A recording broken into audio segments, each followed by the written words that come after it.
Herzlich willkommen im neuen Jahr zur mittlerweile 13. Ausgabe von TUK Talk. In den vergangenen Sendungen waren bereits einige Entscheidungsträger aus vielen verschiedenen universitären Bereichen bei uns zu Gast. Heute widmen wir uns nun dem Studentinnenrat, welcher das Gegengewicht zur Hochschulleitung darstellt und auf dieser Ebene die Studierenden der TU Chemnitz vertritt. Unser heutiger Gast ist immer dann an vorderster Front mit dabei, wenn es darum geht, die Hochschulpolitik im Sinne der Studierenden aktiv mitzugestalten. Die im hohen Norden auf Rügen geborene Janine Lorenz machte ihr Abitur in Hoyerswerda und kam schließlich für den Bachelorabschluss nach Chemnitz. Hier widmete sie sich zunächst dem Fach Europastudien und beschäftigt sich nun mit Informatik für Geistes- und Sozialwissenschaftler.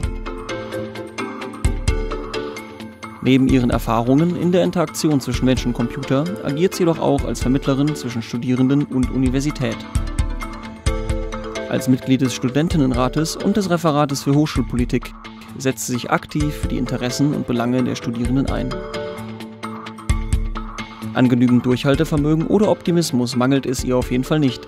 Und auch ansonsten gilt ihre Devise, dass uns eine Sache fehlt, sollte uns nicht davon abhalten, alles andere zu genießen. Hallo Janine, willkommen bei TUK Talk. Hallo. Du engagierst dich nun schon seit einiger Zeit im Studentinnenrat und unterstützt Studierende während ihrer Studienzeit. Wie gut kommen denn diese Beratungsangebote an und was sind eigentlich die am häufigsten gestellten Fragen? Also es kommen ganz verschiedene Fragen. Am häufigsten jedoch sind es Fragen zu unseren Beratungsangeboten, zum Beispiel im Bereich Lehre und Studium, Prüfungsberatung, BAföG und Soziales, die Befragung vom Semesterticket, beispielsweise während eines Praktikums, oder auch die finanzielle Förderung von Initiativen. Generell werden diese Angebote gern und häufig genutzt.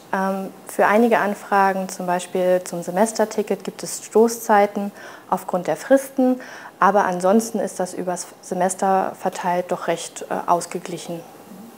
Ja, die Beratungsangebote gehören ja im Prinzip schon zu eurem Kernaufgabengebiet. Aber mit welchen Themen beschäftigt ihr euch denn außerdem noch? Ganz wichtig ist natürlich auch die Verwaltung der Finanzen.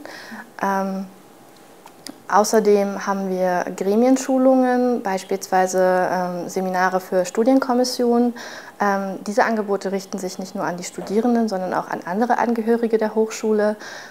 Neben den Fragen und Problemen rund ums Studium haben wir auch noch andere wichtige Themen, wie zum Beispiel Mobilität mit unserem Semesterticket oder auch Kulturarbeit mit unserem Kulturticket.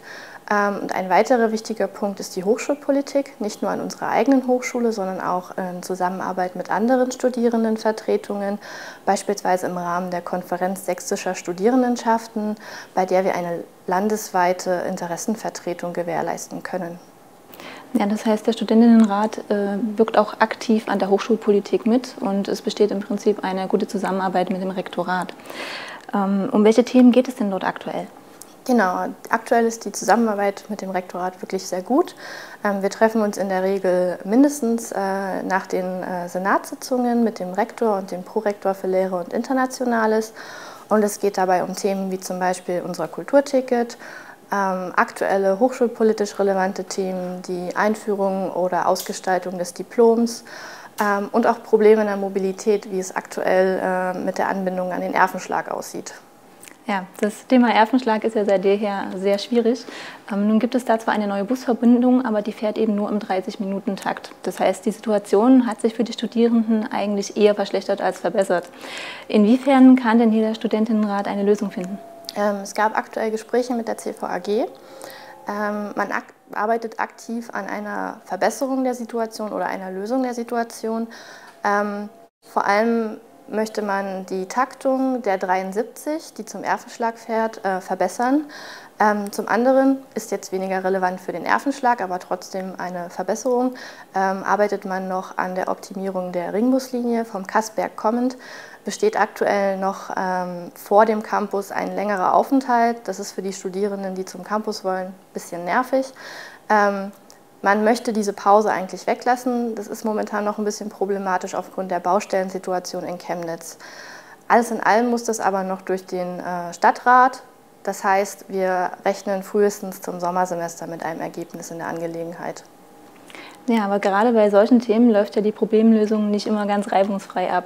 Aber warum engagierst du dich denn dennoch so stark für den Stura und was treibt dich eigentlich an? Also ich persönlich finde es wichtig, dass auch wir Studis uns beteiligen und meinetwegen Missstände an der Uni bekämpfen oder auch einfach nur das studentische Leben hier etwas mitgestalten. Ich weiß, dass so ein Ehrenamt neben Studium und vielleicht noch einem Nebenjob doch recht zeitintensiv ist. Ich jedoch bin den Leuten sehr dankbar, die vor mir im Stura so gute Arbeit geleistet haben und solche Sachen wie das Kulturticket oder das Semesterticket auf die Beine gestellt haben. Und deshalb möchte ich mich persönlich auch dafür einsetzen, um den Studis hier das Leben etwas einfacher und schöner zu gestalten. Dafür wäre es auch schön, wenn es einfach noch mehr Nachwuchs gäbe. Also nicht nur jetzt im Stura oder in den Fachschaftsräten, auch Clubs und Initiativen freuen sich immer über Nachwuchs. Zum Beispiel in einem der Clubs auf dem Campus, dem PEP, dem CDK oder dem FPM, wo wir ja gerade auch an der Bar sitzen, da ist sicherlich noch ein Platz vor oder hinter der Bar frei. Dann hoffen wir, dass du weiterhin der Universität erhalten bleibst und sich viele neue Mitglieder melden. Vielen Dank, dass du heute bei uns warst. Ich bedanke mich auch. Tschüss.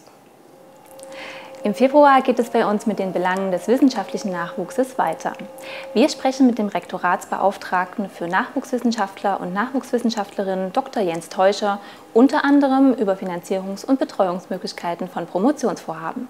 Weitere Gäste und Themenvorschläge für Tuk Talk können Sie uns unter der eingeblendeten E-Mail-Adresse zukommen lassen. Bis zum nächsten Mal.